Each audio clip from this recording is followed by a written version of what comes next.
Les amis, vous me connaissez depuis un petit moment, je vous parle de football, que ce soit dans mes émissions, mes contenus, mes podcasts, mais également sur d'autres plateaux comme celui d'Hors-jeu. J'ai aussi fait des interventions avec la FFF, avec la Ligue de football professionnel. Mais avant d'en arriver là, forcément, il y a eu un chemin et j'ai envie de vous raconter tout simplement mon parcours. Alors je sais que ça peut paraître très égoïste, très égocentrique de vous parler de ça, de moi-même, mais c'est quelque chose que beaucoup de gens me réclament. C'est vraiment, je ne veux pas m'inventer une vie, hein. Vous me connaissez, je ne suis pas du genre à trop m'afficher, mais on m'envoie souvent des messages, j'ai déjà répondu à des appels, je donne beaucoup de conseils à des jeunes étudiants et je me suis dit que finalement j'avais envie peut-être de rassembler tout ça dans une seule vidéo, histoire de vous raconter un petit peu ce parcours qui a été le mien et forcément ça a commencé par une passion nommée le football.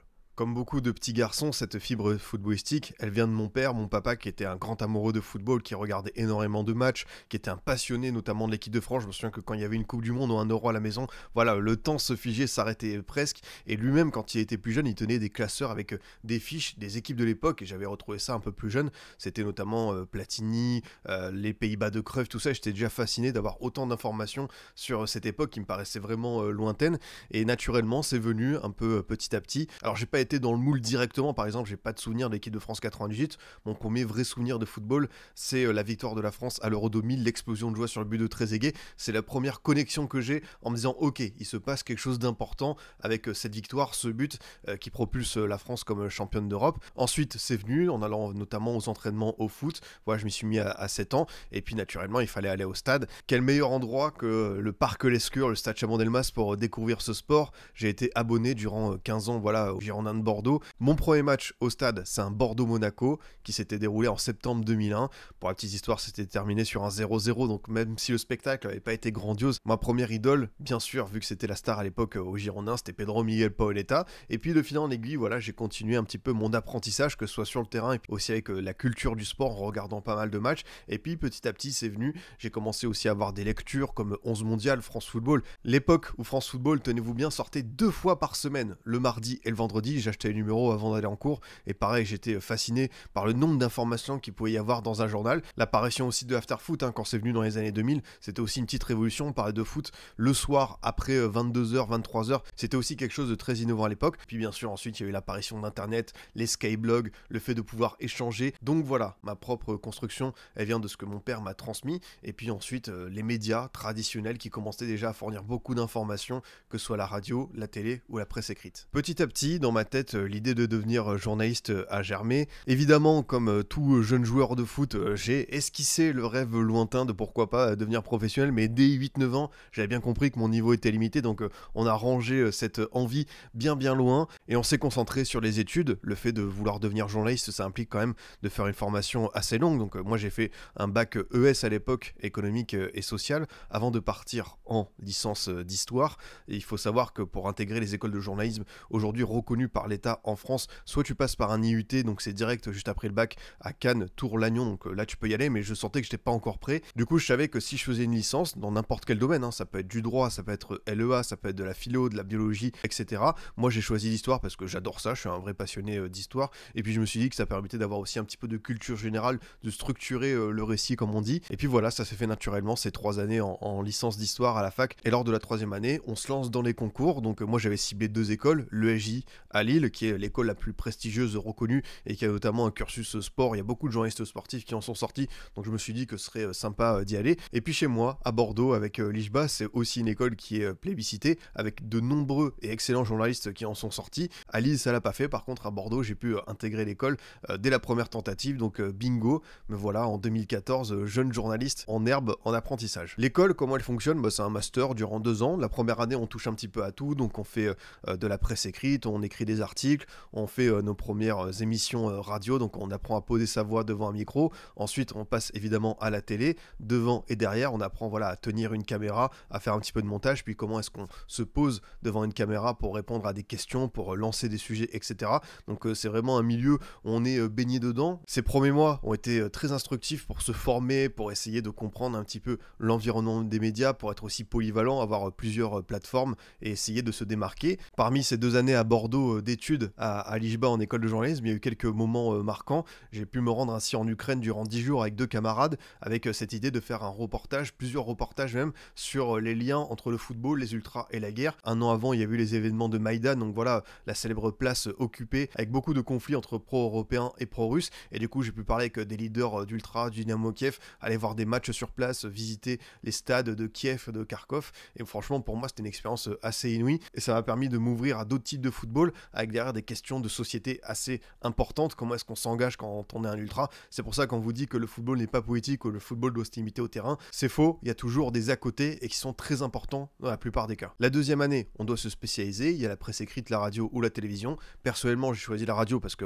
il y avait toujours en tête cette idée de l'after-foot, de faire des reportages à la radio, de pourquoi pas commenter des matchs. Donc j'ai fait une année d'apprentissage, pareil, où j'ai fait notamment des stages à France Bleu, à France Inter, à RMC. Ça a été super enrichissant. À la fin, on passe des concours. Malheureusement, j'ai pas remporté le gros lot à RMC, mais j'ai quand même pu aussi passer d'autres concours, notamment l'équipe. C'est la première fois que je me suis fait remarquer et que j'ai pu intégrer un média sur une bonne durée. À l'équipe, il y a évidemment le journal, la chaîne télé, mais il y a aussi France Football qui appartient au groupe. Et du coup, j'ai fait un stage et puis mon premier CDD. La boucle était bouclée. Je voulais plutôt RMC pour l'aspect radio, mais par contre, France Football, qui était considéré à l'époque comme la bible, voilà, du ballon rond, c'était aussi évidemment une porte d'entrée inouïe pour quelqu'un comme moi. Donc là, pour vous situer, on est à l'été 2016. C'est la première fois que je quitte, on va dire, le monde scolaire, les études, pour intégrer la vie professionnelle. C'est un milieu qui est évidemment très rude, le journalisme.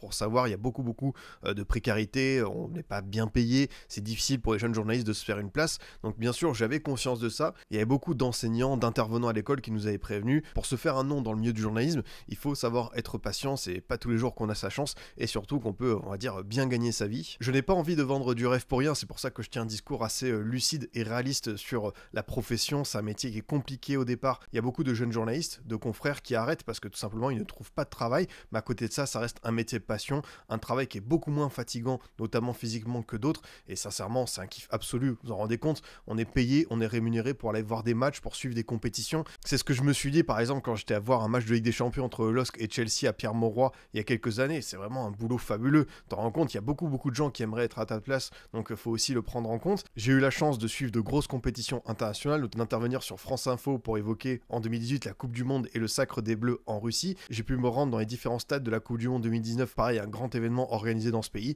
Et le bouquet final, c'était l'été dernier pour les Jeux Olympiques organisés à Paris. Personnellement, je me suis rendu à Lille pour le point, afin de suivre les compétitions de basket et de hand, et pareil, pouvoir poser des questions à LeBron James et Victor Wembanyama. On se dit qu'à ce moment précis, on est quand même très bien lotis. J'ai reçu plein de messages de copains, fans de basket, de férus, voilà, qui m'ont dit mais franchement qu'est-ce que tu vas leur dire, comment t'as fait, etc. Est-ce que tu peux avoir des places?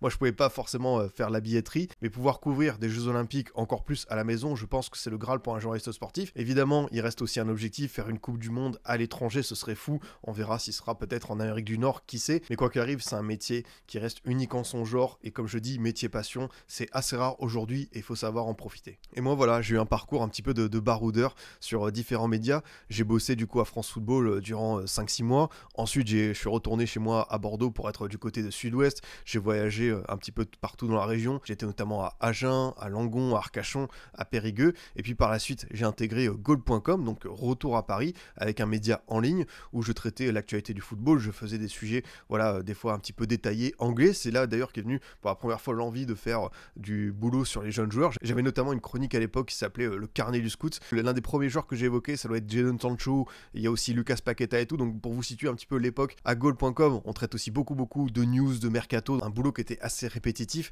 pas forcément toujours stimulant. J'y suis resté durant 2 ans et demi, et ensuite la vie a fait qu'il y a eu voilà, un licenciement économique, ils ont réorganisé la boîte, donc on est beaucoup à être partis. Et puis si vous suivez bien le calendrier, les dates, tout ça, on arrive forcément sur le Covid.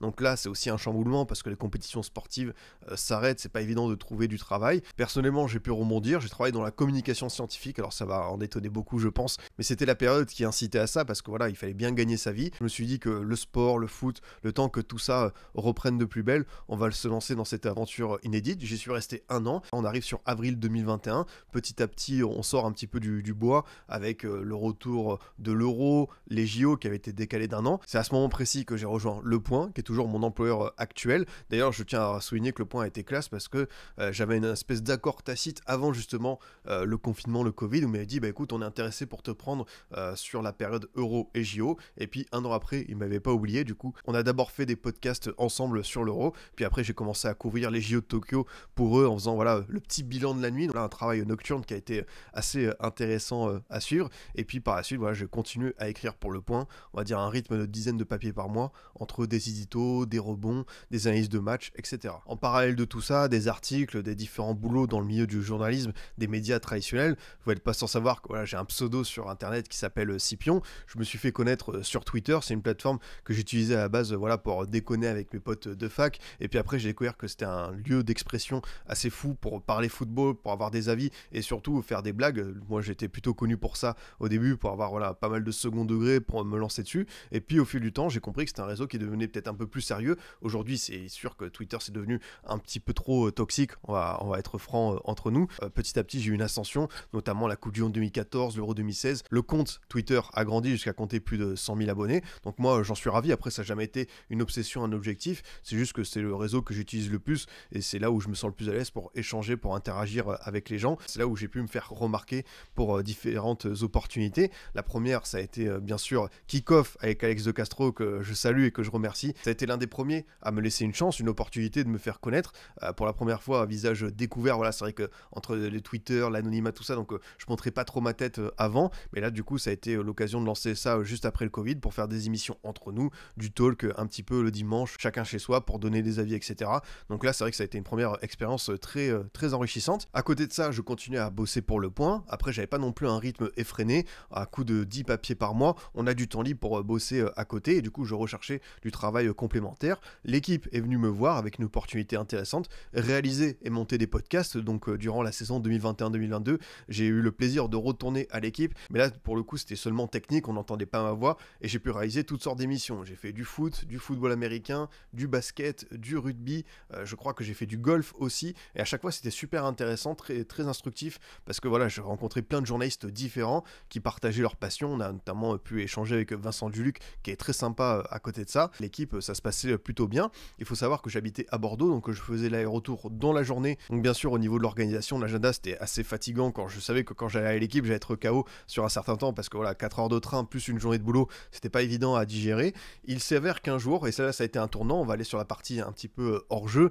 c'est l'émission que vous regardez avec Bruce, Braque, Kanto, Yous, que vous connaissez bien, hein, le lundi à 18h. Hors jeu, je suis déjà intervenu dans cette émission avant d'apparaître en plateau. On m'appelait de temps en temps pour les Girondins. Spoil, c'était jamais joyeux, c'était tout le temps la crise. Le club se cassait la figure. Et puis il s'avère qu'un jour, voilà, j'arrive à Paris. Du coup, je prends le train le matin depuis Bordeaux. Et à Paris, je sais pas, il se passe une erreur de communication et tout. Je devais enregistrer un podcast. Et puis l'animateur me prévient, ah, on t'a pas dit, aujourd'hui il n'y a pas d'émission, finalement il n'y a pas assez de journalistes. Donc moi je suis venu exprès de Bordeaux pour enregistrer l'émission. Malheureusement ça se fait pas et tout. Donc je commence à regarder pour avancer mon billet de train. Je me dis, bon bah c'est une journée de perdu, pas de pige et tout. Donc financièrement c'est pas ouf. Et puis là il s'avère que je reçois un appel de monsieur Jean Poineau, comme vous dites, le beau surnom, producteur de l'émission Hors Jeu, qui me dit, est-ce que par hasard t'es à Paris, on a une place et tout, on aimerait te faire venir en tant qu'invité. C'est un petit coup de pouce du destin qui me permet pour la première fois de faire mon entrée sur le plateau. Il y avait Bruce, il y avait Braque, il y avait Zach qui ont été très sympas, qui m'ont bien accueilli. Donc cette première en plus c'était époque Ligue des Champions, l'Atlético venait de se faire sortir par Manchester City. La première émission, je m'en souviendrai pour toujours, hein. Ça c'est sûr que c'est gravé dans la mémoire.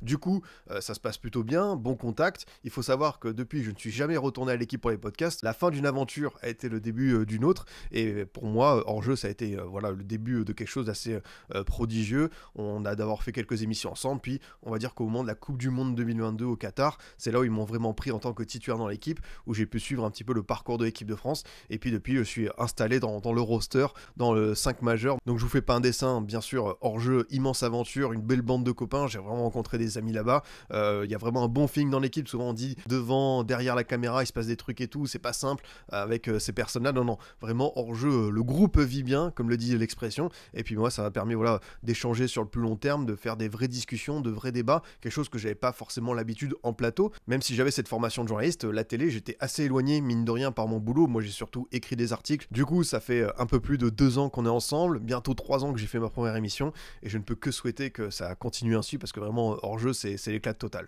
À travers ces différentes expériences, hors jeu et avant kick-off, j'ai pu me faire remarquer pour présenter des émissions, notamment avec la FFF. Je remercie d'ailleurs parce que j'ai pu faire 2 émissions en bord plateau, notamment le France-Pays-Bas, premier match post-retraite d'Hugo Lloris, Mandanda, Varane qui viennent en plateau nous te saluer et tout, donc ça reste un petit peu impressionnant. Donc pareil, vraiment très très bonne expérience en bord pelouse Stade de France. Et puis par la suite, j'ai également présenté des émissions avec la Ligue de football professionnel autour de la Ligue 1, aussi une chronique sur les jeunes joueurs, les stars du mois, les pépites, et bien sûr les jeunes joueurs, ça a aussi été un fil conducteur pour moi. Comme je vous l'ai dit à goal.com, j'avais déjà cette chronique qui s'appelait le carnet du scout, et j'avais envie en fait de parler de jeunes joueurs, d'échanger avec ceux qui les façonnent. On vit dans une époque avec les Mbappé, les Haaland qui commençaient vraiment à crever l'écran, et moi mon idée c'était de me dire mais avant que ces gars-là performent et deviennent des superstars, quel a été leur parcours, leur apprentissage, quels éducateurs les ont formés, comment ça se passe un petit peu dans les centres de formation, cet environnement-là, l'entourage, la famille, les agents. C'est à partir de ce moment-là que j'ai lancé ma propre émission, mon podcast Formation Football Club, qui a fait sa première émission en février 2020, et je me suis dit que cet objectif c'était un petit peu de parler de formation à travers le monde, comment on forme des joueurs au Japon, comment ça se passe en Uruguay, quelles sont les académies à suivre en Afrique, et en fait j'ai découvert un monde fascinant parce qu'on forme pas du tout un joueur de la même façon en Amérique du Nord, en Afrique, en Asie, et en Europe et sur tous les pays différents. Il y a beaucoup de différences, de particularités, et c'est vrai qu'on a atteint, je crois, plus de 150, 200 émissions. J'ai pas calculé avant, donc c'est pour vous dire un petit peu la masse de quantité de contenu qu'il existe sur les jeunes qu'on peut faire. Mais moi, je me suis dit, bon, au bout de 30, 40 émissions, peut-être que tu vas en faire le tour. On a toujours des personnes à interroger, des entraîneurs, des dirigeants, des jeunes joueurs, des journalistes, des observateurs, des préparateurs physiques, des agents, des nutritionnistes. Il y a vraiment de quoi faire. Par la même occasion, j'étais content de revenir à ce premier amour de la radio. Alors, c'était pas tout à fait la radio, c'était du podcast, mais vraiment de faire juste du contenu audio avec une émission par semaine. Ça a été vraiment une expérience fabuleuse parce que ça a permis de me faire connaître et puis d'offrir autre chose que des tweets en 140 caractères sur Twitter où c'est difficile parfois de condenser un avis. Donc là, je me suis dit que c'était vraiment l'occasion de me lancer dessus et de créer ma propre émission, mes propres contenus. Ensuite, ça s'est développé. Vous m'avez vu apparaître sur Twitch, bien sûr sur YouTube. Je sais que je fais un petit peu doublon en faisant les débriefs d'abord sur Twitch en live, puis après je les poste sur YouTube. Mais je suis aussi content de faire des vidéos 100% à froid, voilà, sur par exemple que deviennent les grands clubs disparus, un petit peu de contenu aussi focus sur les jeunes joueurs à suivre, et aussi ce type de vidéo. Donc voilà, je suis content de pouvoir toucher un petit peu à tout. En résumé, je suis très content de pouvoir faire tout ça et d'être multiplateforme, un véritable couteau suisse comme l'était un certain Dirk Kuyt à l'époque. Et puis c'était aussi l'occasion d'échanger avec vous, la communauté, parce qu'il y a énormément de personnes avec qui j'interagis chaque jour sur Insta, sur Twitter. On échange beaucoup de messages, on se parle d'équipes, de joueurs, voilà, il y a beaucoup de réactions aux différents posts, et moi c'est ce qui me manquait peut-être un petit peu à travers, parce qu'évidemment un papier dans un journal en ligne, on a le retour des commentaires des lecteurs mais on peut pas leur répondre, et là je me suis dit que c'était l'occasion de confronter un petit peu les avis, mais très généralement il y a toujours de la bonne humeur. Bien sûr j'ai bloqué des personnes sur Twitter parce que des fois les échanges deviennent trop agressifs, ça part dans l'insulte et tout, mais depuis que j'ai commencé sur Twitch et sur YouTube, je crois que ça n'est jamais arrivé de mettre un bloc à quelqu'un, donc voilà, c'est aussi des espaces où je suis plutôt confiant pour échanger et poster ce type de publication. Pour couronner le tout, je donne également des cours de journalisme en école de commerce, et je suis très content de pouvoir faire ça avec des jeunes qui ont souvent un rapport lointain avec l'actualité, qui se contentent de suivre un petit peu les résultats, les matchs sur les réseaux sociaux. Moi je me dis qu'il y a quand même un gros boulot à faire parce qu'on est dans une ère de désinformation, d'intox, les gens ont une vraie défiance par rapport aux médias, et je peux le comprendre, c'est tout à fait justifié, mais je me dis que moi à ma petite échelle, si j'arrive à toucher ces élèves en disant bah tiens, comment ça marche un journal, comment est-ce qu'on crée un podcast, comment est-ce qu'on fait un journal télé, je me dis qu'on peut réussir à créer quelque chose. Et puis voilà, je suis content de pouvoir animer ces cours, ces petits ateliers, parce que voilà, il y a beaucoup d'interactions, de bonnes questions, et même moi j'apprends des choses sur comment est-ce que les journalistes, les médias sont perçus. C'est toujours bien d'avoir ce rapport donnant-donnant. La suite, désormais, qu'est-ce qui m'attend? Écoutez, moi je suis épanoui un petit peu partout, je suis très content de pouvoir écrire des papiers, d'intervenir en plateau sur hors-jeu, de pouvoir vous proposer des contenus par moi-même, de pouvoir aussi donner des petits cours. Moi je suis vraiment comblé à cet instant précis. J'ai envie de faire encore plus de contenu, de proposer des émissions, d'avoir des invités de qualité. Moi c'est mon objectif, je sais qu'avec hors-jeu, avec Le Point ça marche bien, donc voilà, peut-être encore plus de développement sur cette chaîne, sur les différents réseaux, histoire d'aller plus loin, d'être un petit peu plus complet sur différents sujets. Et évidemment tout ceci a été possible grâce à vous, grâce aux personnes qui m'ont donné de la force sur les différents réseaux, aux gens qui m'ont tendu la main dans les différents médias, sur les émissions Twitch comme hors-jeu, kick-off. Encore une fois, merci Alex de Castro et Juano pour la confiance, parce que sans vous je n'en serais sans doute pas là aujourd'hui. Et puis voilà, moi j'espère que l'aventure va continuer encore longtemps. Je sais que cette vidéo est peut-être un peu longue, j'ai beaucoup parlé de moi-même, mais je me disais que c'était important de vous raconter comment tout ceci s'est passé. Et puis voilà, je vais préparer une autre vidéo peut-être un peu plus spécifique que journaliste sportif. On va adresser aux jeunes, ceux qui voudraient voudrez le devenir, parce que pareil, on me pose beaucoup de questions là-dessus, et peut-être donner quelques petits conseils pour vous aiguiller à l'avenir. En tout cas, merci à vous d'avoir regardé cette vidéo. N'hésitez pas, comme d'habitude, à vous abonner, mettre un petit like, un commentaire. Comme toujours, on est aussi disponible sur podcast avec Apple, Spotify, Deezer, la totale. Moi, je vous souhaite une très bonne journée, une bonne semaine, et je vous dis à très vite pour d'autres contenus.